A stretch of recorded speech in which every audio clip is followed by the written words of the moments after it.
From San Antonio, Texas, home of the Alamo, the Riverwalk, and the World Heritage San Antonio Missions, this is the Exit Planning Coach podcast with John F. Dini. Designed to help advisors who work with business owners, John talks with top professionals in the exit planning field about best practices, marketing tips, and how to be more effective when working with owners. Now, here's John F. Dini. And welcome to the Exit Planning Coach podcast. My guest today is Rik Saylor from Rik Saylor Financial. Rik is a longtime financial planning firm. He works with sensible individuals, I love that description, and small business owners. And he offers holistic engagement that encompasses investments, tax efficiency, risk management, insurance, and estate planning to help his clients achieve their ideal life. In his spare time, Rik loves golf, music, reading, and spending time with his family at their lake house. Pretty neat. How you doing, Rik? I'm doing well, John. Thanks for asking. Yeah, welcome to the show. Glad to have you aboard. How long have you been doing financial planning? Wow. So just about after God said, let there be light, it feels like. It's actually, I'm in my 39th year. 39th year? 39th year. Is that like Jack Benny? Is that like Jack Benny? Is that like 39 plus 1, 39 plus 2, 39 plus 3? No, that's an actual. I guess when I get to 40, but I can say that. And how long have you been working with business owners that entire time? I have. I've had, as you described in my bio, the sensible individuals, families, in the Cincinnati area, Dayton area, Ohio, southwestern Ohio, and we have a lot of clients that are business owners, and I think that's kind of what spawned the interest in focusing on helping clients who are business owners to actually exit their businesses successfully, because I don't think anybody, as much as they love it, wants to do it forever. Well, as we say often, there are 6 ways to exit your company, and 7 ways, and 6 of those are head first. So some want to work forever, but we try and disabuse them of that notion, right? It's funny, you've got 3 offices in Ohio, and I had to look up Beaver Creek because I only knew 1, and I thought you had a second office in Colorado. That would have been cool, but yeah, that would be one I don't know about. So let me. That was the only Beaver Creek I knew. So when you're working with business owners, tell me about your typical first meeting with the business owner prospect. Yeah, it's really about them, John. I like the idea, usually in the approach.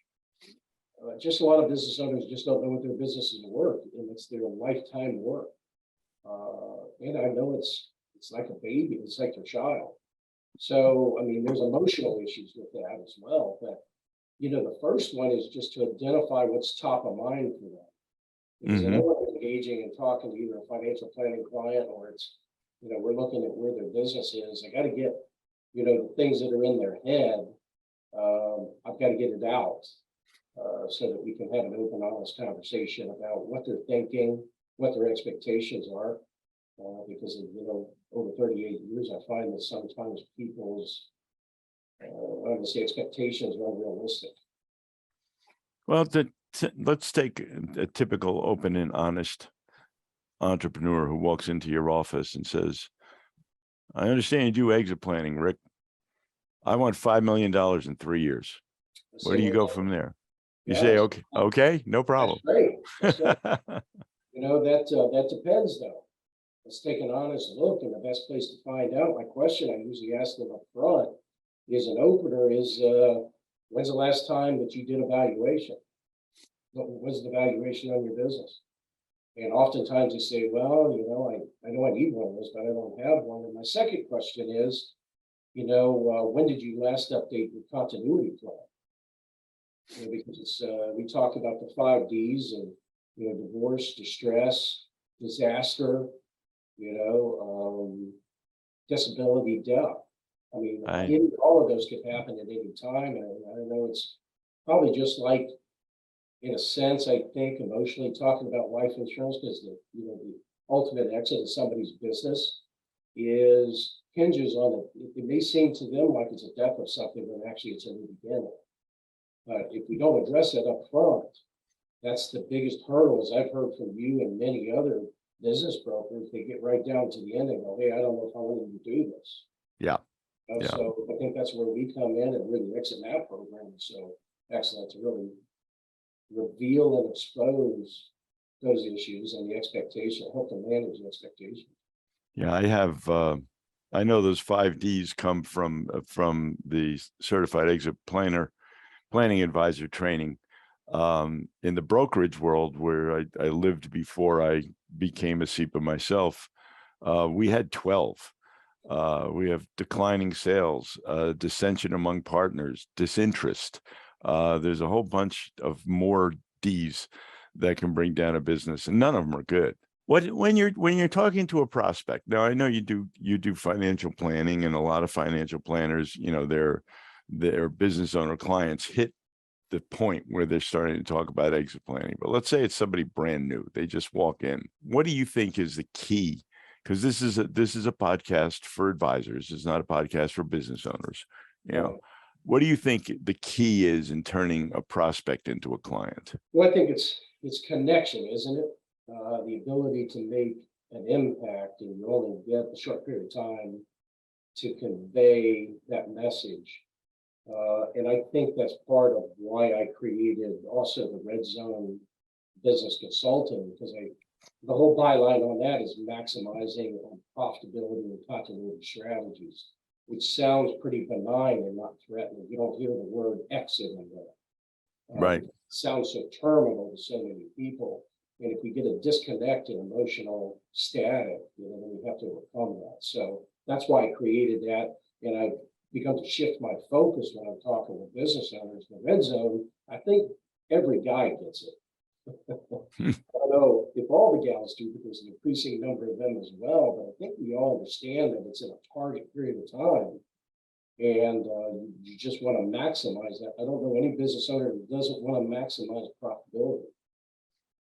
You may not have even considered, as you said, the 21 Ds or whatever, but yeah, it is inevitably everybody's going to exit, aren't they? They're either going to go out with this giant chest full of money, that they plan for, and hopefully they keep more of it, or they're going out on a gurney or in a casket.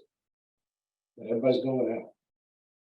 What about a client? And I hit many of these, and I'm sure you do too. What about a client who is not that interested in the money? I have plenty that say to me, well, I don't want to be an idiot. I don't want to give my company away. It's a good business, but it's because it's a good business, it's made me a lot over the years, and I'm pretty well set. There's no number that I particularly need to leave. Do you deal with those clients differently? I do. Then I try to focus on, just like with a client, what gets them up in the morning? What's their purpose? Is it a legacy? We call it the money mind on the financial planning side. And people are either fear-based. There's this group that doesn't matter how much money is, it's just almost like it will never be enough. So they'll keep stuff. There's a room full of buckets. They'd be stuffing more money down in the buckets. It's their mind, it's their psyche, it's their makeup. And that drives their decision-making process. Then there are those people who they're fun, but they're frivolous. They're charitable. It comes to their hands, and and they spend it away. I call that the free part. The frivolous people are usually the ones that are just spendthrifts. Mm. So you get that same thing, I think, in the business mindset. For their purpose for being, and what you just described, hey, I'm making a lot of money. Well, we have to differentiate, I think, as advisors. Is this a lifestyle business? Or this is just funding your lifestyle? You really don't care about the legacy of the people who work for you.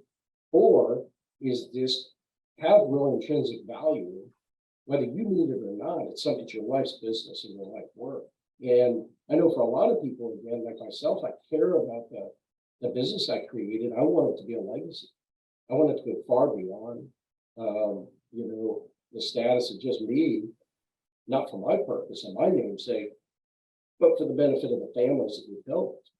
Right. Right. No, it's a good point. And there's my newest book, which is not out yet. I have a whole chapter called Lifestyle or Legacy. Digging into those motivations with the client before you assume that another couple $1 million is going to solve all those problems. You have something on your website here about the ideal client, and let me read it off. They are financial delegators. They are passionate about goals. They can handle the truth.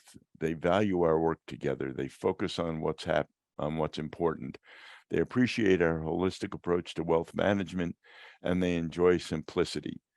That, by the way, is on RikSaylorFinancial.com if anybody wants to read it, because I think it's an excellent description of what constitutes an ideal client for any of us. Tell me about, you said something before we got on the air about your no nonsense approach.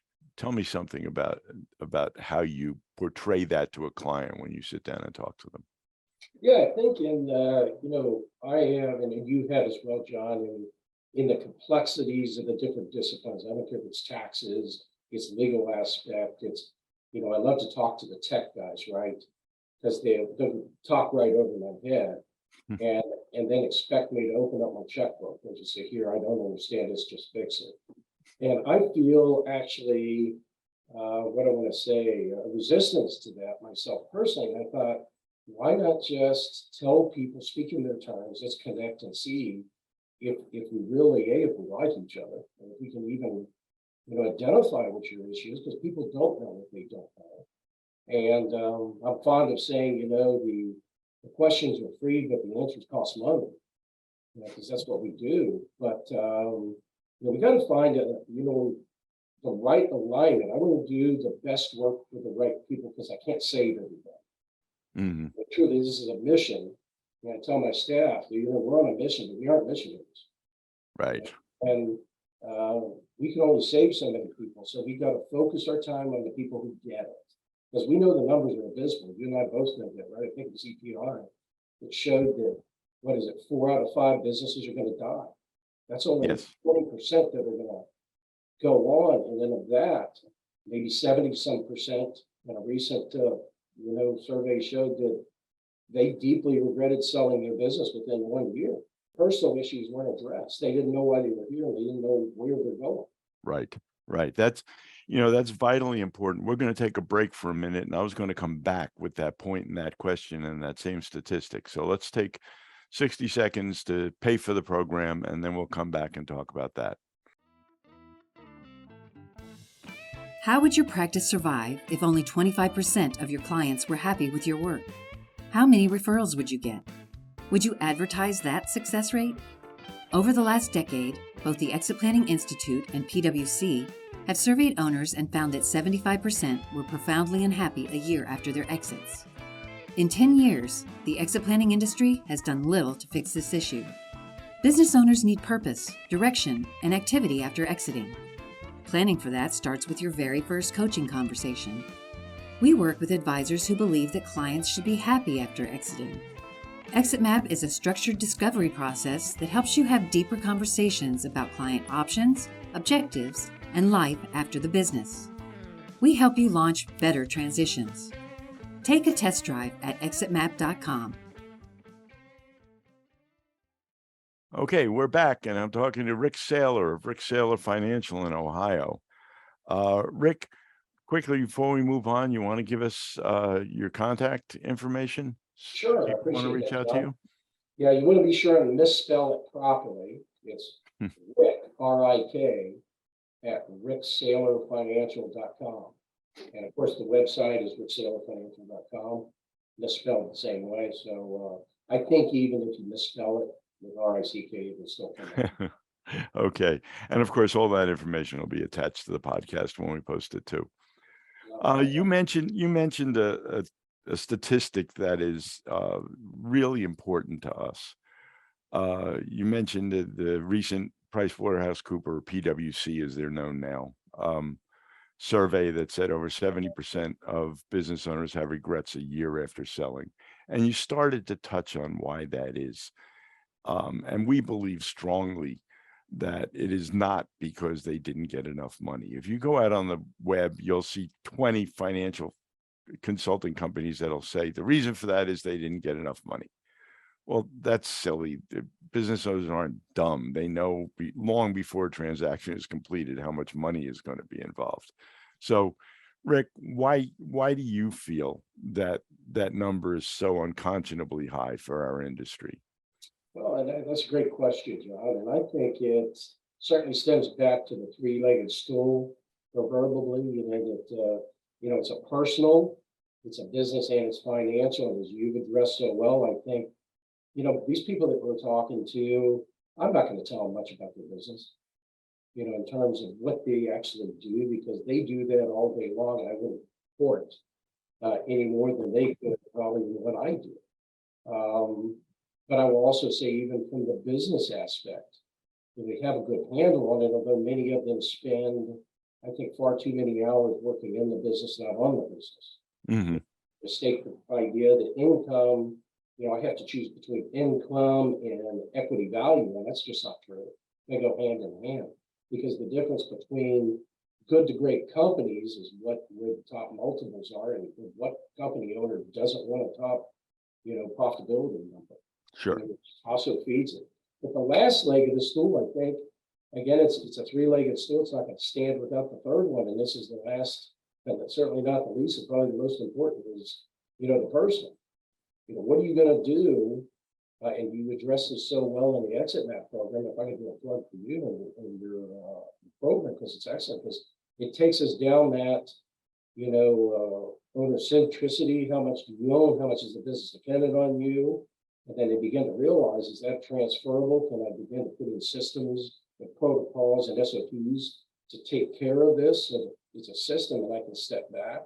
But more importantly, I think it's really the crux of it. People have to find out as an owner, where am I going? What's my purpose now that I'm not doing this all day long? And their deepest regret is how deeply embedded that is. And I know this personally. If you'd have told me 3 years ago, when I started working on my own succession plan in my company, that I would have enjoyed, let alone even given it the time of day, just to work on these types of things, I'd have told you were crazy. Yeah. And now it's my second wind, and it's given me a whole new life to focus on. Now my message is, I want to shift over and help other business owners in this $13, $15 trillion market. Which over half of them are baby boomers, and again, the numbers are bad. They're horrendously bad at 4 out of 5 failure rates. And my industry is even worse. Last numbers I saw from FP transitions was, I want to say, only 8%. Wow. That's even worse than the general, business community up there. Yeah, we spend all this time creating wealth, and then the inability to transfer is huge issue. Yeah. No, and we're so concerned about it, and we say, the business owners are unhappy a year later because they don't have purpose, they don't have an identity, they're bored, they don't have anything to do, they're used to running around like crazy 40, 50 hours a week. And that's one of the things, as one of our exercises is plan out your week after retirement. And it's amazing how many guys get to about 20 or 25 hours and then they can't think of anything else they would do. Yeah, we've had that conversation. I've been on your program, on your training modules, and I love that. Because, when you actually put pencil down to paper and you start looking at, okay, I've got 40 hours or 50 or 60 hours in a week for some people. Sure. What are you going to do? My most successful financial planning clients, very similar to the business owners, will often say, I have no idea how I found time to work. That's great. That's really good. That means we're doing a good job, because we've helped them realize that. Yes. But, the idea, and I think something else you touched on, people don't know the value of their business. They think they're going to sell their business like they sell a house. I'm just going to listen to the realtor or idea business broker. You're going to go out and you're going to get the best, price for me based on demand. Well, if the inside of that house isn't in order, and there's a house that looks just like it is next door, and it's inside to out, top to bottom, well, they get the top price, just like in businesses, right?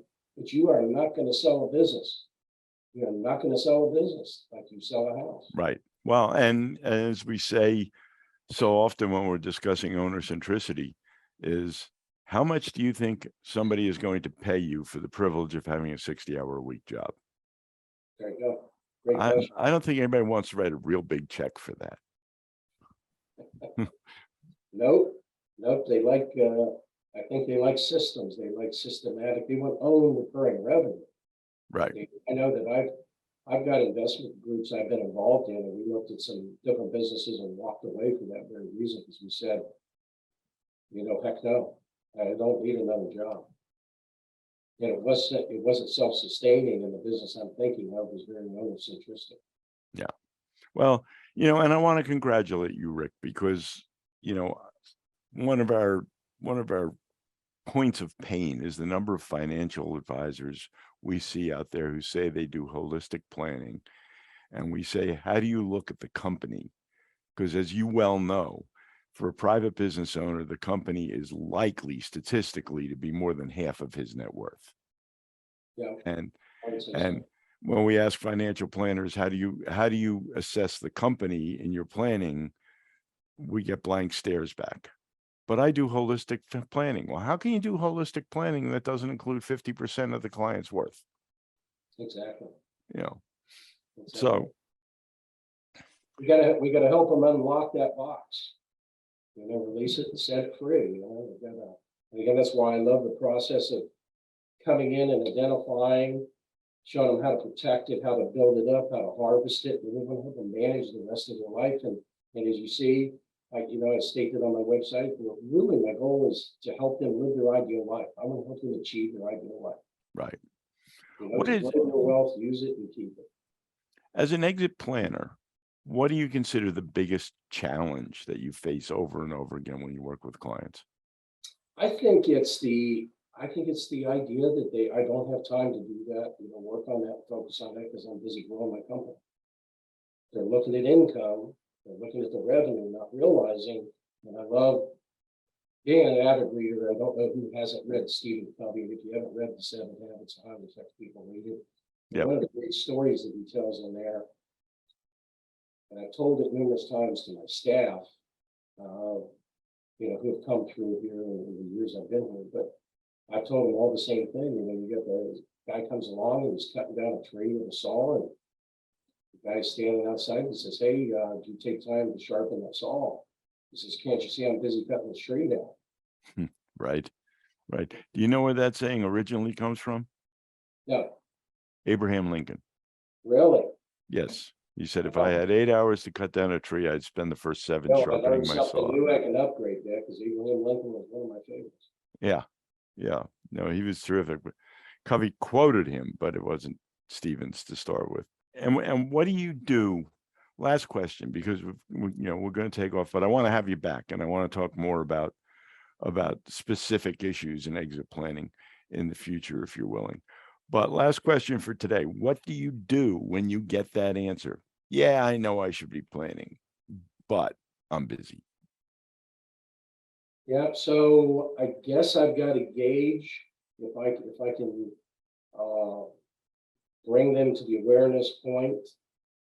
I think that's why I like the idea of maximizing profitability, because it's like telling somebody. I used to say, on the wealth management side years ago, they said, "Well, what do you do?" And I said, I make my family of clients wealthy. And so I've never had anybody say, "Look, I don't need any more wealth." Right? It's a psychological barrier. It's a bridge we have to cross. So I think it's the same emotional wall. Hey, I've helped people maximize profitability and their continuity strategies. And who doesn't want more profitability? Well, how do you do that? Well, you ought to spend some time on that. And let's take an hour. I'll give you an hour of my time. We'll sit down and we'll talk about it and see if we're a good fit. And if we're not, hey, this isn't time for you. At some point it will be, but it's just not become their, whatever, top of mind. Sure. That's why I always ask them up front, what's most important to them, because if that's not on their mind and I can't bridge that gap, I've just got to put them back in and marinate them. Yeah. Well, and the truth is, I say every one of those conversations I perceive to be my pipeline, because if this isn't the time, when the time does come, who are they going to think of? You were nice enough to have an hour's conversation and give them a heads up about what they needed to be doing. When they finally get ready to do it, who are they going to come back to? Exactly. And I love educating. I know you do too. I want to educate with a purpose, and motivate people, educate them and motivate them. So, I'll put them in my free newsletter, which is called Straight Talks, Clear Decision. And I do that for financial planning clients as well as my business clients.